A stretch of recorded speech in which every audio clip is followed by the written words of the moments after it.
Bonjour à tous et bienvenue dans ce nouveau numéro d'Interaction un peu spécial consacré à Trump, un an après l'inconnu Trump. Le président américain n'a pas arrêté de nous surprendre depuis sa candidature à la primaire républicaine. Rappelez-vous, c'était en juin 2015, une primaire, une présidentielle et 9 mois à la Maison-Blanche plus tard. Beaucoup s'interrogent encore sur la direction que prend la première puissance mondiale et c'est tout l'objet de cette émission, soulever les paradoxes et pourquoi pas répondre à quelques questions. Le sondage que l'on vous propose depuis ce début sur Twitter, vous allez le découvrir en direct.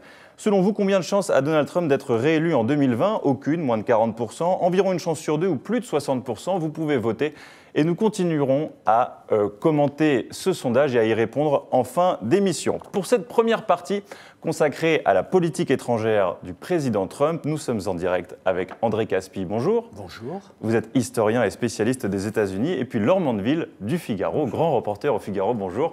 Et vous avez écrit en 2016 ce livre « Qui est vraiment Donald Trump ?» aux éditions Équateur. Une première question pour vous, André Caspi. Il y a eu un slogan pendant la campagne de Donald Trump et pendant ses premiers mois de présidence, « America First », l'Amérique d'abord.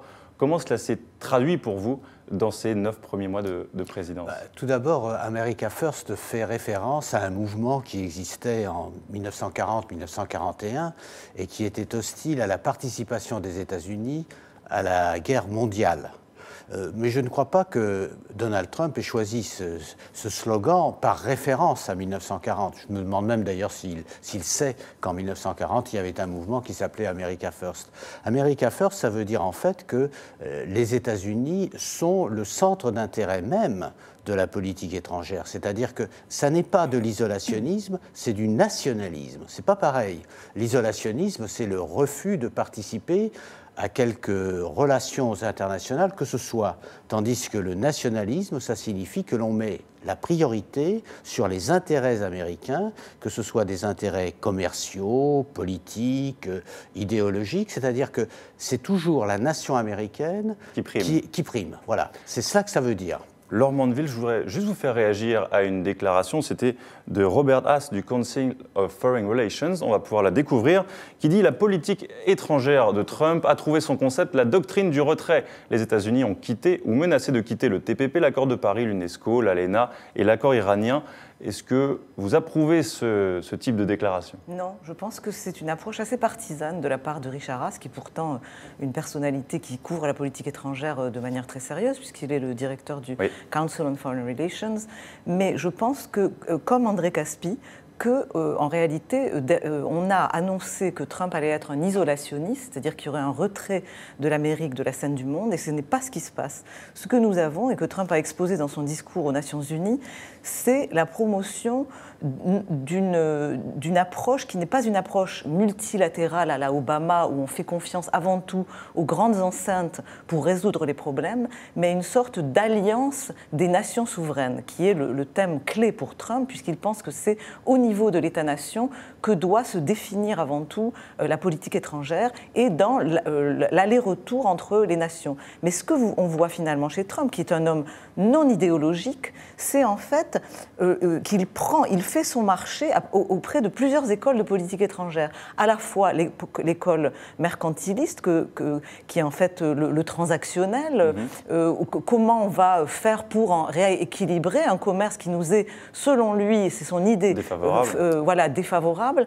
Mais comment va-t-on aussi défendre nos intérêts et celui de nos alliés dans le monde ? Et là, c'est plutôt une approche, je dirais, réganienne, quand c'est la paix par la force, et on le voit à l'œuvre sur le thème de la Corée du Nord, où ce que dit Richard Hass est complètement démenti, où le président Trump est effectivement, au contraire, extrêmement investi à l'offensive. André, il oblige, sur la forme en tout cas, ses partenaires à s'adapter à sa nouvelle manière de faire de la diplomatie. Alors on parle des tweets sans arrêt bien sûr, mais ce que disait Laure aussi, c'est qu'il y a du transactionnel, on veut rencontrer les gens, leur serrer la main et pas forcément faire des discours de plusieurs heures. C'est nouveau ça. C'est-à-dire qu'au fond, Trump pratique ce qu'il appelle l'art de la négociation, the art of the deal. Et c'était même le titre de l'ouvrage qu'il n'a pas écrit, mais qu'il a pris sous son nom. Ça veut donc dire que il est prêt à chaque fois à retrouver auprès de ses partenaires ce qui l'intéresse. Prenons par exemple le cas de son voyage au Japon. Bon, il a rencontré un Premier ministre qui lui est tout acquis, qui est devenu son meilleur ami, mais en même temps, il négocie quelque chose qui touche au commerce, c'est-à-dire qu'il arrive à vendre des produits américains, des matériels américains, c'est-à-dire qu'il contribue à exporter et donc à diminuer le déficit de la balance commerciale. Même chose d'ailleurs pour la Chine, où on voit de nouveau cet art of the deal qui se manifeste de la part de Donald Trump. C'est pour ça que je suis tout à fait d'accord avec ce que vient de dire Laure Mandeville, c'est-à-dire qu'au fond, ce qu'il veut, lui, ça n'est pas le retrait. Parce qu'on pourrait déjà dire de Barack Obama qu'il était partisan d'un certain retrait. Il suffit de lire les interviews qu'il a données à la fin de son mandat. Oui. Les États-Unis n'étaient plus ce qu'ils étaient précédemment. Donc ça veut dire que là, c'est une autre forme de diplomatie. Alors, ça vaut ce que ça vaut, ça exclut un certain nombre de thèmes, nous en sommes bien d'accord, mais cela veut dire que malgré tout, il défend avant tout les intérêts américains. Et alors, je dirais tout simplement, ça n'a rien d'extraordinaire. Que le président des États-Unis défende les intérêts américains, je trouve que cela fait partie... Voilà, après, il y a une manière de le faire, on va en parler d'ailleurs. Continuez à poser vos questions, nos intervenants sont là pour y répondre. On va quand même s'intéresser maintenant aux deux sujets principaux du début de cette présidence, le Moyen-Orient et la Corée du Nord. On va d'abord se rappeler ce que disait Donald Trump à la tribune de l'ONU par rapport à la Corée du Nord. The United States has great strength and patience. But if it is forced to defend itself or its allies, we will have no choice but to totally destroy North Korea. It is time for North Korea to realize that the denuclearization is its only acceptable future. Alors, on va parler de la Corée du Nord dans une seconde, mais on a tout de suite Maud qui nous demande « Obama ne défendait pas les intérêts américains ?» C'est en tout cas une réaction probablement. Bien sûr qu'il défendait les intérêts américains, mais il défendait les intérêts américains suivant la conception qu'il avait des intérêts américains. Je veux dire par là que les États-Unis n'étaient plus la puissance interventionniste qu'ils avaient été dans les années 70 ou dans les années 80.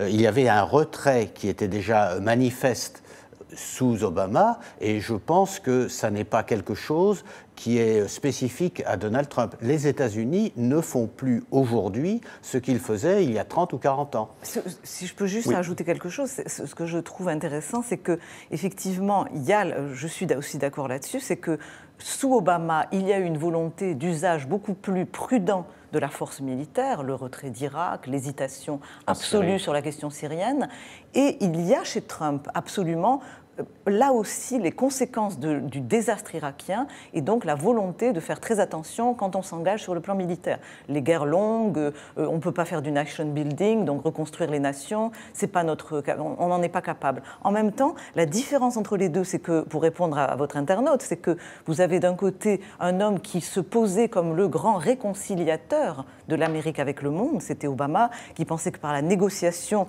on allait recréer des ponts entre l'islam et l'Occident notamment, et vous avez un homme qui se présente comme le grand perturbateur. Et c'est-à-dire qu'il pense qu'en secouant le jeu, et c'est ce qu'il fait aussi en politique étrangère, en allant contre le statu quo, on va peut-être en faire sortir quelque chose qui peut dénouer les conflits.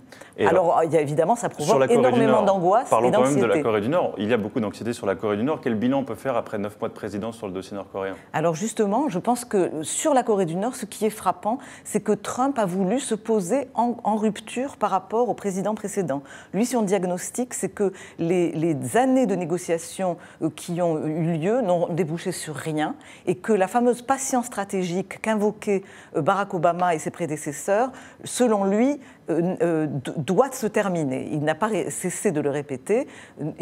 C'est la patience stratégique atteint ses limites.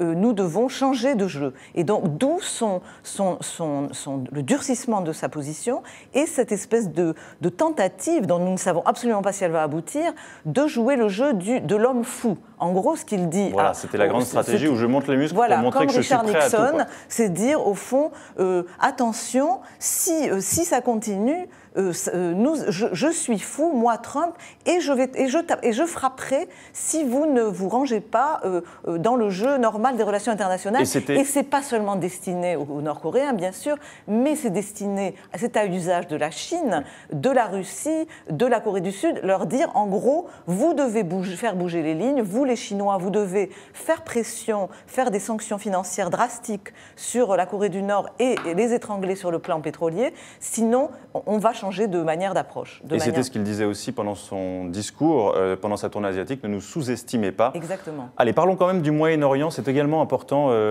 André Caspi. Est-ce que vous voyez une doctrine Trump qui se dégage? On voit par exemple qu'il est très hostile face à l'Iran, c'est un premier marqueur peut-être. Oui. Est-ce que vous en voyez d'autres? Tout d'abord, il ne faut pas oublier que dans sa campagne électorale, Trump avait fait des promesses. Il avait notamment promis que l'ambassade des États-Unis serait transférée de Tel Aviv à Jérusalem. Bon, sur cette promesse, il est revenu, et il n'est pas question d'ailleurs de... Assez rapidement. Puis d'ailleurs, tous les candidats à la présidence font cette promesse depuis déjà des années, et aucun ne la tient. Et je ne suis même pas certain que les Israéliens attendent avec impatience le transfert de l'ambassade des États-Unis à Jérusalem. Alors, ce qui est important au Moyen-Orient, c'est ce rapprochement très net avec l'Arabie saoudite. C'est-à-dire qu'au fond, Trump prend parti, si on se place sur un plan religieux, il prend parti pour les sunnites. Et il considère que le danger vient de l'Iran, c'est-à-dire du chiisme, et que ce danger iranien n'est pas limité à l'Iran, il vaut également pour la Syrie, il vaut pour le Liban. C'est-à-dire qu'au fond... Là encore, c'est un changement parce qu'Obama avait une position plus mesurée, oui, plus équilibrée entre sunnites et chiites dans la région. Bien sûr. Et tandis que Trump estime que le danger, ce sont les Iraniens et que par conséquent, il faut soutenir les Saoudiens, même si les Saoudiens demandent des sanctions contre le Qatar, eh bien, les États-Unis suivent. C'est-à-dire qu'il y a là une sorte de nouvelle alliance qui se crée au Moyen-Orient, qui comprend l'Arabie saoudite, le Qatar, les sunnites en général, excusez-moi, pas le Qatar, hein, c'est le contraire. Donc l'Arabie saoudite, et notamment, ce qui est important, c'est qu'on voit le rapprochement entre Israël et l'Arabie saoudite. Et parce qu'ils ont le même ennemi commun. Parce qu'ils ont le même ennemi commun, et parce qu'au fond, depuis déjà quelques années, ces rapprochements étaient plutôt souterrains. Ils sont aujourd'hui un peu plus visibles. D'une manière plus générale, on a beaucoup parlé de la parole américaine. Est-ce qu'elle s'affaiblit ou pas depuis le début de la présidence Trump? Regardons et écoutons ce qu'en dit Bob Corker. Son avis est intéressant parce que c'est un sénateur républicain qui a décidé de ne pas se représenter et qui entre un peu en résistance face à Donald Trump. On l'écoute.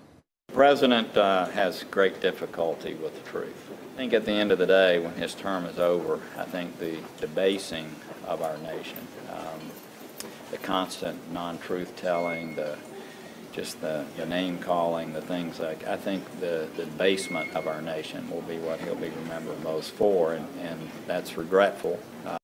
Laure Mandeville, c'est une analyse très dure qui vient en plus du camp républicain. Absolument, et de quelqu'un d'un sénateur que Trump avait envisagé comme potentiel secrétaire d'État.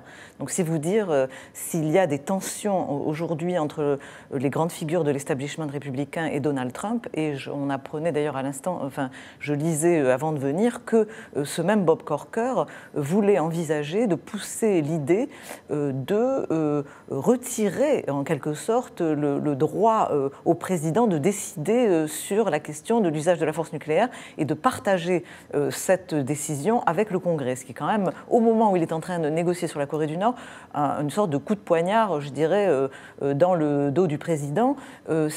Objectivement, est-ce qu'on peut dire que la parole américaine s'est affaiblie? Oui, je pense effectivement que l'usage, que Trump n'agit pas comme un politicien normal. C'est un homme qui est complètement hors norme de ce point de vue-là et qui utilise utilise, pour lui, en fait, les mots n'ont pas une grande importance. Il est capable de revenir sur ce qu'il dit, de dire le contraire de ce qu'il a dit. Les mots ont un usage tactique, c'est aussi dû à sa personnalité complètement sanguine, épidermique, instinctive, enfin tous les mots qui vont avec ça. Et donc je pense qu'il ne se rend peut-être pas compte que quand on est le président des États-Unis d'Amérique, la parole peut avoir des conséquences que lui n'imagine pas. C'est-à-dire que comme ça ne lui a pas nui pendant sa campagne... Il ne connaît peut-être pas assez les usages encore. Exactement, et je crois qu'il ne les connaît pas, et peut-être qu'il n'a pas totalement envie de s'y conformer, parce que cela lui a bien réussi pendant sa campagne, et que tous ces noms d'oiseaux et ces espèces de sorties presque apoplectiques ne l'ont pas gêné pour gagner la présidentielle. Et c'est vrai qu'on est dans un autre temps, le temps présidentiel, et qu'il y a une vraie question, est-ce que ça peut lui nuire? On voit sur le plan, ce qui se passe sur le plan interne, que même ses partisans commencent à se poser cette question. André Caspi, un dernier mot? Oui, un dernier mot, c'est simplement pour dire qu'au fond, Trump est un républicain qui n'aime pas les républicains.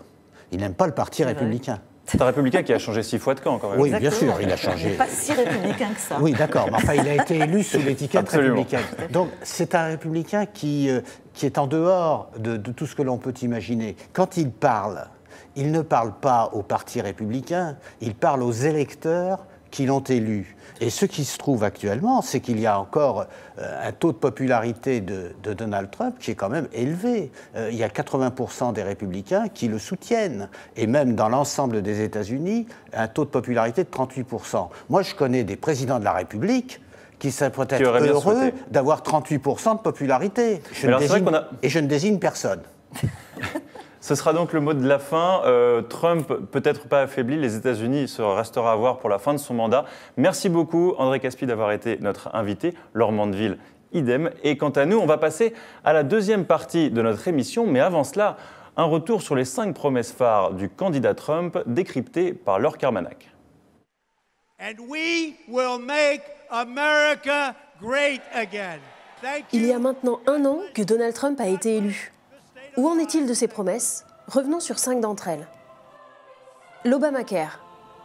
We will be able to immediately repeal and replace Obamacare.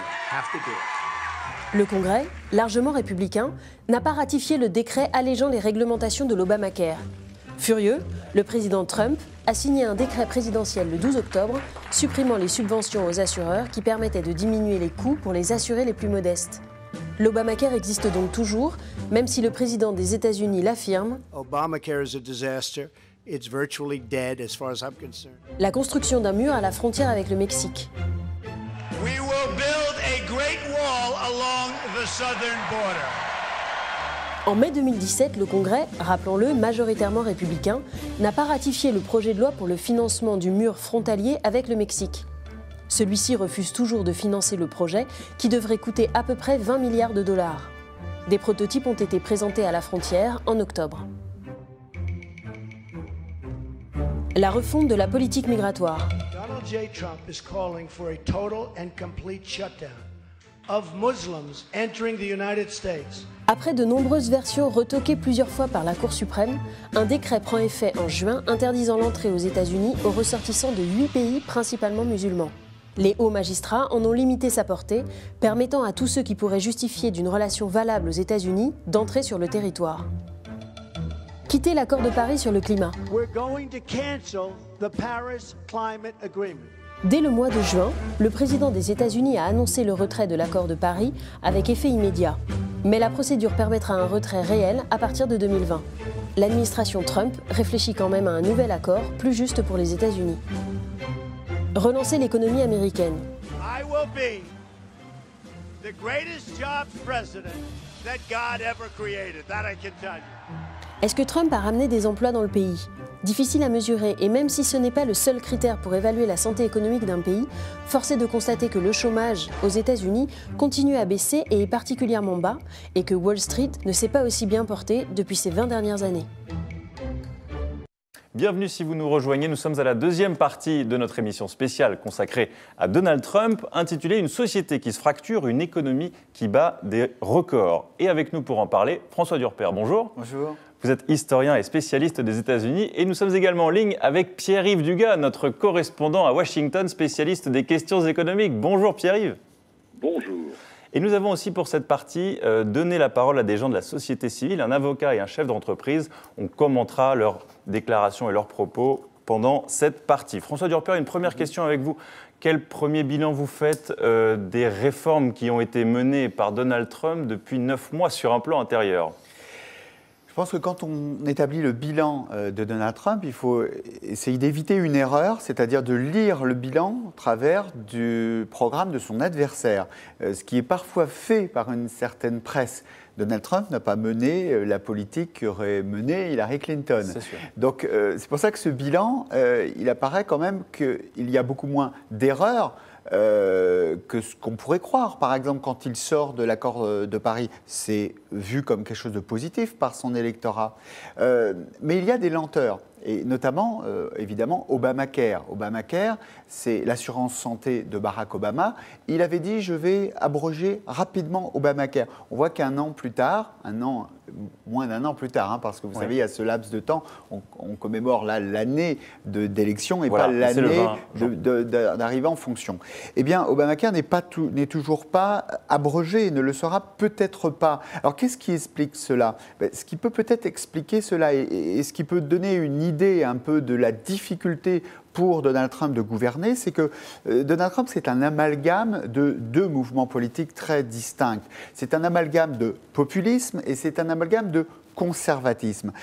Je ne suis pas partisan généralement des approches comparatistes avec le système français, mais il faut imaginer Marine Le Pen gagnant les élections en France sous la bannière du Parti républicain, ayant gagné les primaires républicaines. Elle devrait plaire à une base identitaire qui aurait répondu oui au protectionnisme sur la question économique, mais elle devrait aussi s'intéresser aux conservatistes américains, aux Français. Vous voyez, c'est la difficulté. Ce qui explique les lenteurs, mais ce qui est important aussi de préciser, c'est que le Congrès américain est très puissant. Est-ce que c'est à cause du Congrès américain que Donald Trump n'arrive pas à passer quelques réformes ? Eh bien, pour le comprendre, il faut avoir ces deux explications-là. Il faut d'abord avoir l'explication institutionnelle.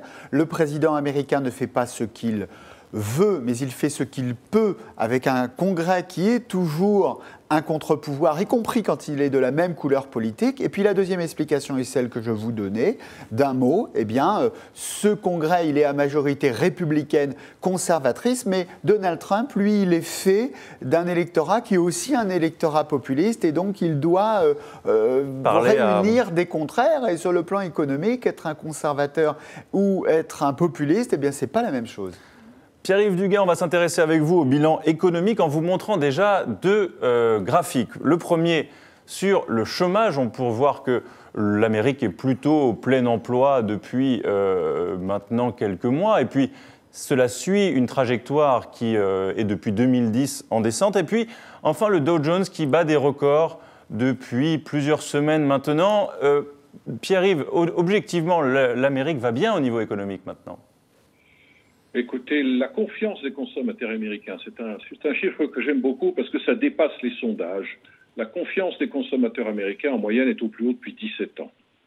Le chômage est passé, depuis l'arrivée de Donald Trump à la Maison-Blanche, de 4,7 à 4,1%. La croissance tourne autour de 3%. Alors qu'elle n'a pas atteint 2% l'an dernier. Je rappelle que pour la dernière année du mandat de Barack Obama, la croissance dans la zone euro a été supérieure à celle que l'on a observée aux États-Unis. L'économie américaine n'est pas en super forme. Donald Trump a promis de doubler le taux de croissance, ce qui veut dire quelque chose entre 4 et 6%, ce qui paraît assez peu crédible. Néanmoins, en dépit du fait que Donald Trump n'ait pas pu faire passer l'essentiel de ses promesses de nature économique pour le moment, l'économie américaine se porte bien. Certains diront c'est précisément parce qu'il n'a pas lancé de mesures de rétorsion à l'égard de ses partenaires commerciaux, c'est parce qu'il n'a pas pulvérisé complètement le marché de l'assurance maladie que finalement le consommateur américain se porte si bien. On a tout de suite une petite question d'un internaute, très brièvement peut-être François, Alex Andra, qui nous dit « Un tiers de la population américaine vit avec des tickets d'alimentation. ce qui contredirait un petit peu ce bilan que l'on fait. Peut-être une brève réponse à notre internaute. C'est une réalité, ça c'est le fonctionnement, c'est l'économie américaine là, qui est en jeu, c'est pas tellement la question de Donald Trump lui-même, même si cette question des inégalités a été un des thèmes aussi de la campagne. Mais ce qui est quand même important, on l'a dit d'un mot, c'est cet écart entre une Amérique qui va quand même plutôt bien sur le plan économique et un président qui n'est pas à 40% de popularité. Ça, c'est presque inédit dans l'histoire du pays. Généralement, quand l'économie va bien, le président va bien et est populaire. Là, on a un décrochage qui serait intéressant d'expliquer. Pierre-Yves, simplement d'un mot. On avait reçu hier Pierre Siri, qui est un avocat français basé à New York depuis plus de 30 ans, et on lui demandait si tous ces beaux résultats étaient grâce à Donald Trump. On écoute brièvement sa réponse. Absolument. Psychologiquement, vous avez complètement un effet Trump qui explique l'évolution du cours du dollar, qui explique l'évolution du marché des actions. Alors Pierre-Yves, est-ce que Donald Trump est responsable de tous ces indicateurs au vert ? L'élection, on le voit très très bien dans le comportement de l'indice du moral des chefs de petites entreprises. Cet indice s'est envolé le lendemain de l'élection de novembre. On le voit aussi dans les grands chiffres de la consommation et dans celui que je citais tout à l'heure, cet indice de la confiance des consommateurs. Si l'on regarde l'indice de la confiance des consommateurs et qu'on met d'un côté les républicains et de l'autre les démocrates, on s'aperçoit que les républicains sont beaucoup plus optimistes que les démocrates qui, au contraire, sont plutôt pessimistes. Cela dit, tout n'est pas rose dans l'économie américaine, mais l'espoir suscité par l'arrivée de Donald Trump à la Maison-Blanche dans certaines catégories d'entrepreneurs américains suppose qu'au bout d'un moment, Donald Trump va pouvoir faire passer sa réforme fiscale, une certaine forme de réforme de la santé, et pour le moment, c'est un espoir qui est suscité et qui entretient cet optimisme. Si cet espoir est déçu, c'est d'ailleurs ce qu'a dit lui-même Steven Mnuchin, le secrétaire au Trésor, si les républicains n'arrivent pas à mettre de côté toutes leurs dissensions pour tomber d'accord sur une forme de réduction et de simplification du code des impôts, Wall Street peut s'effondrer. Allez, on s'intéresse maintenant à l'Amérique d'un point de vue sociétal peut-être, et dans toutes ces fractures. On va commencer avec vous, François Durper, sur la fracture entre les communautés, et en écoutant un autre témoignage, c'est celui de Serge Massa, qui est un chef d'entreprise français basé aux États-Unis, encore une fois, depuis des dizaines d'années. Et il nous donnait une anecdote personnelle assez intéressante. On va l'écouter. Je dois dire qu'à titre personnel, si vous voulez, je subis un petit peu ce qui se passe au niveau du pays, puisque mon épouse est noire, et notre fils, est un petit métis. Et quand on voit la télé, quand on voit ces clivages que crée Trump, d'un côté l'Amérique blanche et de l'autre côté le reste de l'Amérique, les Mexicains, les Noirs, tout ça, tout ce qui n'est pas blanc, on n'en veut pas. Mais si vous voulez, ça fait mal parce que c'est mon sang. Et mon fils est né ici, ma femme non, elle n'est pas née ici, elle est sud-africaine. Mais mon fils est né ici et je ne sais pas de quoi demain sera fait. François Durper, on peut dire que ces tensions s'exacerbent depuis l'arrivée de Donald Trump ? Alors, on a dit Donald Trump, c'est aussi du Make America White Again. C'est aussi pour beaucoup d'Américains, finalement, la lutte contre vous savez, le grand remplacement américain, c'est les latinos qui vont envahir et tous les Anglais, les anglo-américains qui vont devoir parler hispanique dans quelques générations. Eh bien, il propose ça, Donald Trump, le mur. Il y a une dimension identitaire qui est incontestable. Mais derrière cette idée, il y avait une stratégie électorale. La stratégie électorale de Donald Trump, c'était de se dire je vais démentir l'évolution démographique du pays. Moi, je pense que les Noirs et les Hispaniques ne vont pas forcément se mobiliser et qu'il y a un réservoir de Blancs non éduqués qui vont suivre mon discours, ce discours de l'invasion des Latinos et des immigrants. Qui se sont mobilisés alors que l'électorat noir et latino ne s'est pas mobilisé. Et il a tout à fait gagné sur le plan électoral. C'est très très simple. Là, les chercheurs, au bout d'un an, c'est l'occasion de faire aussi un point, un an après, à froid de ce qui s'est passé. Si la communauté noire, par exemple, s'était mobilisée en 2016, l'année dernière, comme en 2012, comme pour la réélection de Barack Obama. Hillary Clinton aurait gagné le Wisconsin, la Floride, l'Ohio, elle aurait gagné par 323 grands électeurs contre 215. Donc, c'est très très simple. Pour le Parti démocrate, il faut reconquérir ces minorités. Et puis, il y a également la question de la reconquête aussi de ces Blancs non éduqués qui ont voté pour Donald Trump et qui constitue un réservoir de voix, il l'a montré, Donald Trump, 4 fois supérieur, par exemple, à la communauté noire. Mais alors, réintéressons-nous encore à ces tensions. On a vu une presse d'ailleurs qui était très virulente contre Donald Trump. On va vous montrer quelques unes de magazines, notamment après le drame de Charlottesville. Certaines vont s'afficher, on peut voir celle de The Economist. On l'associe au Ku Klux Klan, au salut nazi et...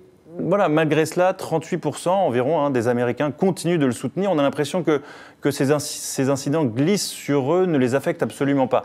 Est-ce que ça témoigne d'une fracture qui s'exacerbe depuis un an? Alors, pour un historien, lire la fracture au bout de quelques mois, il faut prendre un petit peu de recul. Il faut, par exemple, rappeler que les 2 mandats de Barack Obama ont été aussi l'occasion pour certains de s'inscrire dans ces mouvements suprémacistes, par réaction à l'élection d'un noir président, qu'il y a eu le mouvement Black Lives Matter contre les violences policières contre les Noirs américains. Donc finalement, c'est quand on prend du recul, l'idée que cette société post-raciale dont on a pu rêver au moment de l'élection de Barack Obama, on ne passe pas de plusieurs siècles d'esclavage et de ségrégation raciste, on rappelle qu'il y a 50 ans, on ne pouvait pas se marier entre noirs et blancs dans le sud des États-Unis, à une société post-raciale où la question de la couleur de peau ne se pose plus. Alors, il faut être plus subtil que cela. Entre noir et blanc, il y a toujours des interrogations, voire des tensions, même s'il faut parler de la question raciale, mais aussi de la question sociale qui se superpose. Mais par exemple, pour les hispaniques, il y a par exemple un taux de métissage très important entre les hispaniques et les non-hispaniques. Pour les asiatiques, il y a aussi un taux de métissage qui est en progression. Donc quand on regarde les relations interraciales, c'est plus complexe que simplement l'écume médiatique des choses. Mais alors on a l'impression que l'histoire va dans le bon sens, on va dire, parce que elle suit un cours qui est de très long terme, mais en revanche, les symboles sont quand même importants. Là, est-ce que ces symboles-là peuvent ralentir, on va dire, l'intégration des Noirs et des Hispaniques dans la société américaine ? Les 2 erreurs, ça serait de consister à penser que rien n'a changé depuis les années 50. Aujourd'hui, quand vous êtes noir, vous rentrez dans un lieu public, vous n'êtes pas chassé parce que vous êtes noir. Mais l'autre erreur, c'est de considérer à dire que tout a changé et qu'il n'y a pas de question raciale aux États-Unis. Mais la grande question, c'est qu'on n'est pas d'accord sur cette question-là aux États-Unis et ça montre le clivage. Les Blancs américains, quand on parle des violences policières, ils pensent que c'est une question d'ordre et une question de délinquance, à plus de 80%. Les Noirs américains, quand on les interroge, disent qu'il y a vraiment une question raciale sous-jacente. Donc rien que sur le diagnostic entre Noirs et Blancs, on n'est pas d'accord. Pierre-Yves, on va parler avec vous aussi d'une autre fracture, c'est celle politique, plus classique peut-être, entre les Républicains et les démocrates. On a l'impression tout de même que ces 2 partis se polarisent autour des personnalités de Bernie Sanders, Donald Trump, qui sont chacun très à droite ou très à gauche, disons. Est-ce que là encore, il y a une polarisation qui se creuse ? Les républicains centristes sont en voie de disparition. Cette disparition a commencé dans les années 80. Et les démocrates centristes aussi. Peut-être un petit peu moins vite, mais ils disparaissent également. C'est une catastrophe pour le fonctionnement du système de séparation du pouvoir à Washington, parce que l'esprit de compromis, l'esprit bipartite a disparu pratiquement aujourd'hui de Washington. Et pour se faire élire, il faut mobiliser la frange, l'extrémité, il faut rendre les gens hystériques sur les réseaux sociaux, il faut hyper simplifier les messages, ce qui encourage cette polarisation et ce qui détruit le centre pour les 2 côtés. C'est une catastrophe parce que c'est un cercle vicieux, parce que plus ce sont des extrêmes qui sont élus à gauche et à droite, moins il y a de dialogue possible entre eux, moins le système fonctionne, et moins le système fonctionne à Washington, plus l'électorat américain ne se sent pas représenté, et du coup a tendance à voter pour des gens qui vont donner un grand coup de pied dans la fourmilière des 2 côtés. Et je trouve ça assez tragique. Washington est une ville où on s'insulte et on ne fait plus de loi, on ne discute plus, on se dispute. Il y a même des élus américains qui préfèrent systématiquement dire non, plutôt que d'accepter que 50 ou 60% des projets qu'ils voudraient défendre puissent passer. Ils préfèrent accepter 0 parce qu'il est plus simple pour eux de se représenter devant leur électorat fanatisé en leur disant « je n'ai pas obtenu 100%, donc j'ai 0, continuons le combat ». Tout cela pose maintenant la question des chances de Donald Trump de reconduire un nouveau mandat en 2020. C'était d'ailleurs la question que l'on vous posait sur Twitter. Je vais vous la montrer en direct, si Twitter l'accepte, bien sûr. Attendez une petite seconde. Et la question, c'était, considérez-vous qu'il a aucune chance, 20% de chance, environ une chance sur deux, ou plus de 60%. Déjà, qu'auriez-vous voté, François Durper, à cette question ? Qu'il a des chances de l'emporter pour une raison simple, c'est que Donald Trump a face à lui, ça a été dit à l'instant, un parti républicain affaibli et un parti démocrate affaibli. Donc le Trumpisme, il est d'autant plus prospère que ces deux partis sont affaiblis. Et ça, c'est quand même important à souligner. Le Parti démocrate qui vient de gagner 2 élections, notamment pour le gouverneur de la Virginie, c'est important, mais sur une campagne très à gauche. Eh bien, c'est dire que ce Parti démocrate, il est dans l'anti-Trumpisme. Donc il ne propose pas grand-chose aux électeurs. Il ne peut pas rester dans l'anti-Trumpisme. C'est vrai que Trump a une personnalité tellement imposante que c'est tentant pour un démocrate de dire votez pour nous. Mais ça n'a pas marché dans la précédente campagne. Hillary Clinton avait dit je suis la personne qui s'interpose entre Trump et la Maison-Blanche. Ça n'a pas fonctionné. S'ils font la même campagne en 2020, ils vont à nouveau perdre contre Donald Trump. Dernier point. Je pense que c'est très important de souligner l'importance des réseaux sociaux. Si on prend du recul et je me mets dans la peau d'un historien dans 30 ans, dans 40 ans, on ne parlerait peut-être pas de Trump, le fou, Trump, mais on parlera peut-être du média. On pensait souvent que c'était le président qui avait son média. Vous vous rappelez Roosevelt et sa radio, Kennedy et la télévision, jusqu'à Harrison qui était le premier à faire campagne, lui, par la voie des chemins de fer en 1836. Eh bien, Twitter change tout.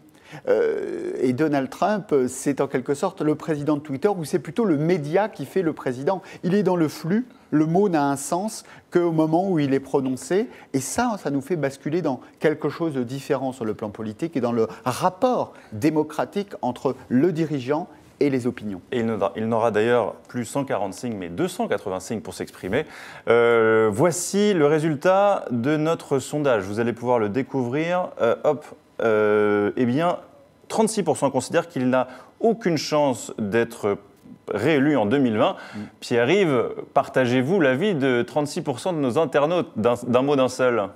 J'ai beaucoup de respect pour les Français qui ont une opinion sur la politique américaine. Si les Français votaient aux États-Unis, Jimmy Carter aurait été réélu, George W. Bush n'aurait pas été réélu, John Kerry aurait été président. Non, je crois que la seule manière de répondre à cette question, c'est de dire qui sera en face de Donald Trump. Si c'est quelqu'un qui est très à gauche, Trump peut être réélu.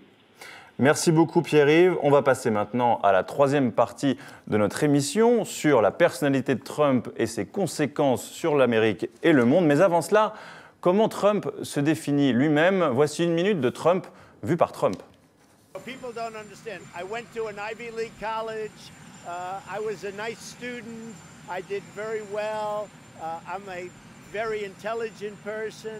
I'm very highly educated. I know words. I have the best words. I'm really rich. I'll show you that in a second. I think my single greatest asset, of any assets I have, is my temperament. I do have actually much more humility than a lot of people would think.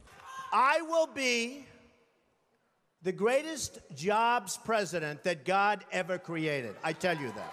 I think the press creates a different image of Donald Trump than the real person. Et bienvenue si vous nous rejoignez. Nous sommes à la troisième et dernière partie de notre émission spéciale consacrée à Donald Trump. Cette partie est intitulée « Du jamais vu à la Maison-Blanche ». Et pour en parler avec nous, Thomas Gomard, bonjour. Bonjour. Vous êtes directeur de l'IFRI et vous avez publié il y a quelques jours une étude sur Donald Trump, 1 an après, un monde à l'état de nature. On va pouvoir effectivement découvrir la couverture de cette étude. Et puis Philippe Gély, notre correspondant à Washington. Bonjour Philippe, vous êtes un fidèle de l'émission et toujours un plaisir de vous avoir. On va s'intéresser tout de suite avec vous Thomas à la façon d'être de Donald Trump, son franc-parler, certains l'appellent aussi maladresse, qui ont déjà durablement marqué le début de son mandat d'un point de vue diplomatique déjà. Ça c'est certain, c'est un comportement tout à fait inhabituel, on pourrait l'appeler le président qui tweet plus vite que son ombre, c'est-à-dire qu'au fond sa politique étrangère se résume à une série de tweets par définition lapidaires et ça a beaucoup changé évidemment le regard porté sur les États-Unis. À mon avis, ce qu'il faut retenir d'une formule peut-être de la présidence Trump jusqu'à présent, c'est living from the behind, d'une certaine manière. Je reprends cette formule à Richard Haass, le président du Council on Foreign Relations.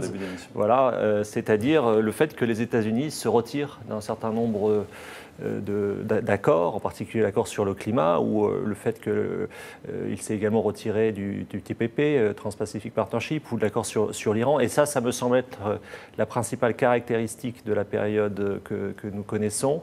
D'une certaine manière, avec Donald Trump, les États-Unis jouent de moins en moins le jeu du multilatéralisme. Philippe Gély, vous citez dans les colonnes du Figaro un diplomate qui a assisté à un entretien bilatéral. On va découvrir sa déclaration à l'écran et je vous la lis. Il parle de Donald Trump. Il dit des contre-vérités successives, n'a pas de notes, multiplie les apartés sur des sujets anecdotiques. On sort de là, rien n'a été décidé et rien n'a été lancé. Cela décrit un président tout de même qui est peu intéressé par le fond et par les dossiers, Philippe. Oui, c'est quelqu'un qui, la plupart du temps, laisse les subtilités des dossiers à ses collaborateurs, ce qui ne veut pas dire qu'il les laisse décider à sa place, bien au contraire. Je pense qu'il a quelques convictions profondément enracinées et sur lesquelles il est très difficile de le faire changer d'avis. D'ailleurs, Emmanuel Macron s'y est essayé sur l'accord avec l'Iran, par exemple, l'accord nucléaire, en lui expliquant qu'il ne fallait pas le détruire si on n'avait pas une solution de remplacement, que si on faisait ça, on allait pousser l'Iran dans une situation proche de la Corée du Nord, pour laquelle précisément il n'a pas vraiment de solution. Ça n'a pas empêché Donald Trump de proclamer sa décision de remettre en cause l'accord, même si dans les détails, il laisse au Congrès le soin de trouver une formule pour l'avenir. Thomas Gomard, on a déjà une question d'internaute, Silo, qui nous demande « Trump a-t-il vraiment un pouvoir dans ce pays fédéral ?» C'est vrai que c'est une question qui se pose. Est-ce que c'est lui qui décide de sa politique ou est-ce que ce sont, par exemple, pour la politique étrangère, Rex Tillerson ou d'autres ? Les deux. Il a évidemment un pouvoir. Les exemples que nous avons déjà mentionnés le montrent. Le fait de ne pas de ne pas ratifier le Trans-Pacific Partnership est un exemple. Et en même temps, vous avez un cadre institutionnel extrêmement fort aux États-Unis qui sert de corde de rappel. Et il y a effectivement un certain nombre de garde-fous, en particulier dans son entourage immédiat, pour essayer de contrôler des décisions trop intempestives. Il se plaint de cela d'ailleurs, le Congrès par exemple. Voilà, mais c'est un système institutionnel extrêmement solide et c'est d'ailleurs tout à fait remarquable à mon avis à observer. Donc je dirais que ça doit être pris de part et d'autre. À la fois il peut prendre des initiatives et certaines d'entre elles peuvent être dangereuses et en même temps il y a un système de corde de rappel qui jusqu'à présent a évité de faire de trop grosses fautes. Philippe, on a une question d'un internaute et c'est exactement celle que j'allais vous poser. Est-il vrai que Donald Trump est isolé dans la Maison-Blanche? Le système fonctionne-t-il tout seul? Parce que Vanity Fair avait prêté des propos à Donald Trump. Je hais cette baraque où Donald Trump parlait de la Maison-Blanche. Alors pour quelle raison est-ce qu'effectivement il se sent seul à la Maison-Blanche? Il y a une solitude attachée au pouvoir naturel. Il y a aussi le fait que pour Donald Trump, qui vient d'un univers des affaires, il y a eu une période d'acclimatation un peu compliquée. On a vu une rotation très importante de ses collaborateurs les plus proches à la Maison-Blanche. Sa relation avec le Congrès est complexe et contribue sans doute à une certaine solitude du pouvoir également. Et je dirais à la fin qu'il y a une solitude nécessaire dans le cas de Donald Trump. Il ne faut pas oublier que c'est un président insurgé contre le système. S'il, du jour au lendemain, s'était mis à faire ami-ami avec les élus du Congrès et avec les institutions en général, il ne tiendrait pas à ses engagements de campagne.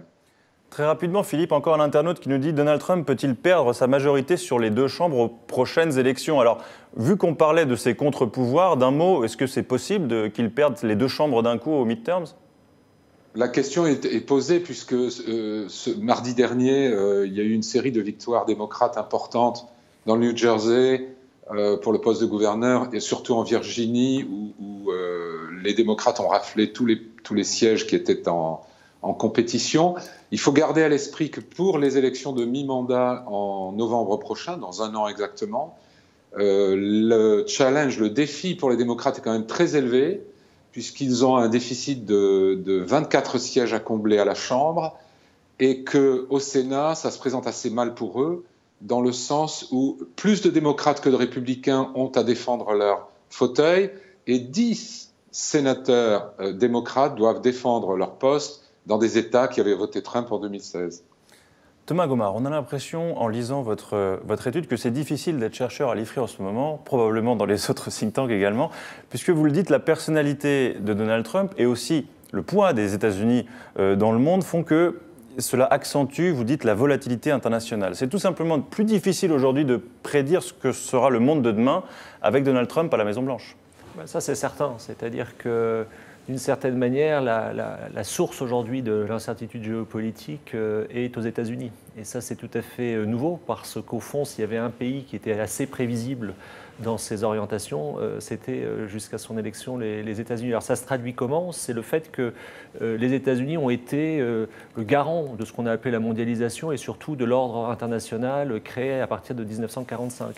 Et je pense que ce qui est en train de se passer avec Donald Trump, ce n'est plus d'être le garant de ce système, mais tout simplement de devenir le primus inter pares du système international, c'est-à-dire la principale puissance, sans considérer que le maintien du système international tel qu'il a été créé revêt un caractère prioritaire. Et ça, c'est un changement tout à fait important, parce qu'au fond, le leader naturel de la mondialisation, aujourd'hui, le leader naturel, ce sont les États-Unis, au fond, ce rôle n'est plus joué par le président Trump. Qui est dans une position par la Chine, désormais?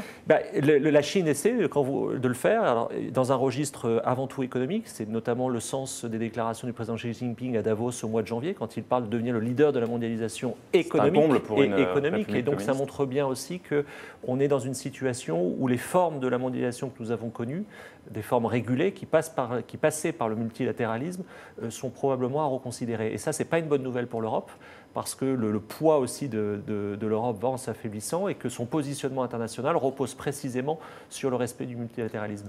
Un simple mot à un internaute qui nous parlait de la méthode Trump diplomatique. Et là, on en a déjà parlé, le tweet. Il nous disait 140 caractères sont mieux que de 2 pages de langue de bois soporifique. Est-ce qu'on peut dire que c'est rafraîchissant? Est-ce qu'on peut dire au moins que cela enlève une part effectivement comment pourrait-on dire, de langue de bois effectivement entre les dirigeants?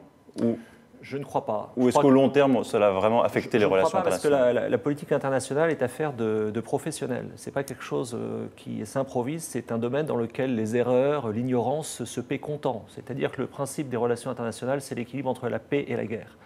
Et à partir du moment où vous avez un personnage qui a ce type de comportement et qui donc, je dirais, provoque ou nourrit de l'incertitude, ce n'est pas un jeu de tweets, ce n'est pas un jeu de communication. Ce sont des sujets extrêmement graves. On a 2 crises majeures aujourd'hui sur lesquelles on ne sait pas l'attitude que va adopter le président Trump, à la fois la Corée du Nord et également l'Iran. Et ça ne se résume pas malheureusement à des tweets. Philippe Gély, on va parler quand même de la présidence Trump qui est hors norme aussi par le nombre de polémiques qu'il a créées depuis le début de son mandat et qui ont ravivé les tensions communautaires. 3 exemples très courts. Charlottesville, où les antifascistes et les suprémacistes blancs étaient mis au même niveau, disons. La prise en grippe des joueurs de football américains qui mettaient un genou à terre pendant l'hymne national. Et puis encore un tweet la semaine dernière où il surnomme une élue Pocahontas car elle affirme avoir des origines amérindiennes. Comment comprendre, comment interpréter cette façon de s'exprimer? C'est clairement destiné à ses électeurs, à son public. Il parle comme eux et il pense comme eux. Donc le tweet a certes des inconvénients sur la scène internationale parce que le problème majeur, c'est que le récipiendaire ne sait pas quoi en faire, ne sait pas comment les interpréter, est-ce qu'il faut les prendre au mot ou pas. Mais il y a une connivence entre Donald Trump et ses électeurs aux États-Unis qui fait, et on a utilisé cette formule depuis l'élection et elle reste vraie, que ses électeurs ne le prennent pas au mot, mais ils le prennent au sérieux. En clair, ils font exactement le contraire de ce que font la plupart des médias américains, qui le prennent au mot et qui passent leur temps à lui chercher des poux dans la tête pour tel ou tel mensonge, imprécision, etc. Mais ils ne le prennent pas au sérieux dans ses intentions. Et ses électeurs font l'inverse. Thomas, on va s'intéresser quand même à un dernier extrait du discours de Donald Trump à l'ONU, où il parle de l'image de l'Amérique dans le monde. On va l'écouter. In America, we do not seek to impose our way of life on anyone, but rather to let it shine as an example for everyone to watch. L'exemple américain, il irradie encore le monde aujourd'hui, Thomas Gomart? Oui et non. Non, dans le sens où, effectivement, je pense que cette présidence Trump altère la crédibilité morale des États-Unis. Enfin, il n'y a pas un jour sans que l'on voit à quel point cette crédibilité est aujourd'hui remise en cause. En même temps, ce qu'on appelle le soft power américain, qui passe notamment par son système universitaire, qui passe par les grands médias, qui passe par la production cinématographique, la Silicon Valley, que sais-je encore, reste un élément extrêmement structurant. Donc je pense que... La plupart d'ailleurs sont entrés en résistance presque contre Donald Trump. Oui, avec là aussi des positionnements qui méritent une analyse fine. Mais je crois qu'il faut arriver à dissocier au fond ce président qui est difficile à cerner, difficile à prévoir, et en même temps le cadre institutionnel que nous avons déjà mentionné, avec ce qui reste la force des États-Unis, c'est-à-dire un pays qui innove, un pays qui attire, et un pays qui, à mon avis, sortira probablement avec un crédit affaibli de la présidence Trump, mais qui garde des atouts tout à fait considérables. Philippe Gély, une dernière question d'un internaute. Est-il possible que Donald Trump décide de ne pas se représenter en 2020 ? Alors je vous la pose à la fois pour la volonté du président de se représenter, et puis peut-être un mot quand même sur l'affaire russe. Est-elle un danger pour Donald Trump pour la fin de son mandat et un éventuel second mandat ? Oui, c'est difficile de lire dans la boule de cristal, surtout celle de Donald Trump. Je ne le vois pas personnellement prendre la décision de ne pas se représenter simplement parce que voilà, j'ai fait un tour de piste et ça me suffit. J'en doute. L'affaire russe est un nuage sur sa présidence. Pour autant, même si ça se rapproche de son entourage, de ses enfants, son gendre, etc., il n'y a rien à ce jour qui le mette en cause personnellement. Et il y aura sans doute la révélation dans les semaines qui viennent qu'il était plus au courant des contacts entretenus avec des émissaires russes qu'il ne l'a admis. Est-ce que pour autant il y aura la preuve d'une collusion ? On est très très loin d'avoir les éléments qui permettent de dire une chose pareille. Merci beaucoup Philippe, et je vous cite pour votre article dans Le Figaro hier, il reste 1168 jours avant la fin de ce premier mandat. Merci beaucoup à Thomas Gomart d'avoir été notre invité, et on se retrouve la semaine prochaine pour un nouveau numéro d'Interaction.